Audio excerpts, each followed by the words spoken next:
Hello বন্ধুরা, দেখো সেই সকালের পরেই তোমাদের কাছে আসতে পারলাম। আর এই যে আজ সোমবারের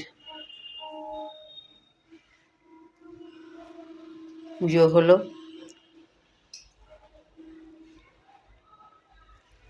আর ছোটো নাতি স্কুল থেকে এসে গেছে। ছোটো নাতিকে তো ওর মা আনতে গিয়েছিল। আর ছেলে অফিস বেরিয়ে গেছে। আর তোমাদের কাকু দাদু সব খেতে বসেছে, খাচ্ছে ওরা এখন। আর আমার গোল্ডি রোদ্দুরে শুয়ে শুয়ে এবার এসে ঠান্ডায় শুয়েছে। আর চলো, আমি এখন একটু শাকটা কাটবো, আমার সাথে তোমরা থাকবে। চলো দেখি একটু শাকগুলো কেটে রাখি কালকে।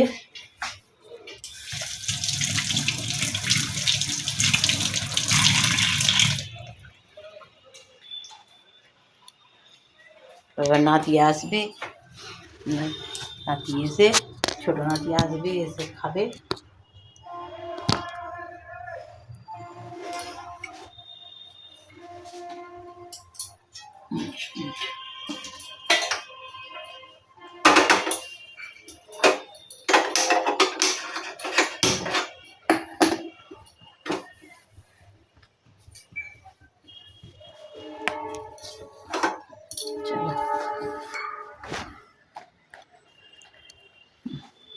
সঙ্গে থাকো।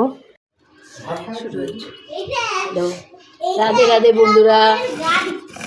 এই দেখো, এখন লাউ শাক কাটছি আমি কালকের জন্য। পিঠটা রোদ্দুরের দিকে দিয়ে রেখেছি, একটু গায়ে রোদ্দুর লাগছে। আর এই লাউ শাকটা কেটে রাখছি, সকালবেলা তাড়াতাড়ি তো, ওই জন্য শাকটা কাটা থাকলে সুবিধা হয়।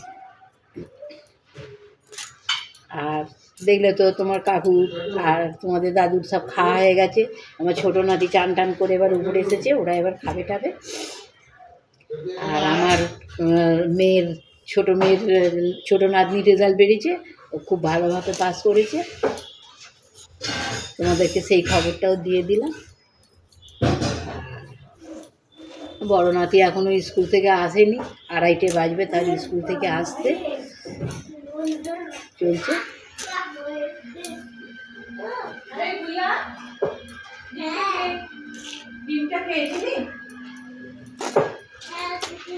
আর কালকে যে আমি গুরু আশ্রমে গেছিলাম, আজকে তো ছবিটা ছাড়া হয়েছে, তোমরা দেখবে।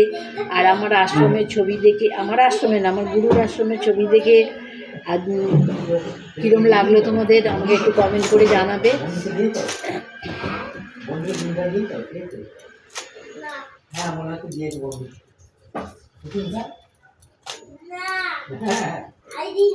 চেষ্টা করেছি যতটা দেখাবার, তোমাদের সবটাই দেখিয়েছি।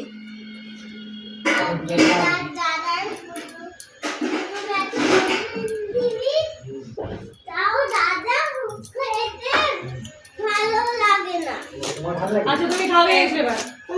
দাদা শুধু খেতে একটু ভালো লাগে না কেন? দাদা লাগে। হ্যাঁ ছোটু, কালকে তো বলটার জন্য আমার কাছে কালকে তো বলটার জন্য কাঁদছিলিস রাত্রিবেলা পিসিবাড়ি থেকে এসে। বস না আমার কাছে। তা বলটা কোথায় ফেলেছিলিস, তোর কি মনে ছিল? না। তাহলে? হ্যাঁ মনে ছিল, একটা সাদা কালারের টিফিন বক্সের মধ্যে রেখেছিলাম। হ্যাঁ হ্যাঁ। আর কথাটা শোনো। হ্যাঁ, তাহলে সকালবেলা দাদু যখন গোল্ডিকে নিয়ে বাইরে গেল, সবুজটাও পড়েছিল গেটের বাইরে একদম। আর দাদা যে তোমাকে পিঙ্ক কালারের বলটা দিয়ে ভোলালো রাত্রিবেলা, সেই পিঙ্ক কালারের বলটাও গেটের বাইরে পড়েছিল। কী করে পড়েছিল? হ্যালো বন্ধুরা, আমাদের তো সব কাজকর্ম সব কিছু শেষ হয়ে গেছে। যাওয়ার পরেও এবার চা ফা খাওয়া, সন্ধে দেওয়া সব কিছু কমপ্লিট হয়ে গেছে। খালি রাত্রিরে রান্নাটা বাকি আছে, রাত্রিরে রান্নাটা হবে।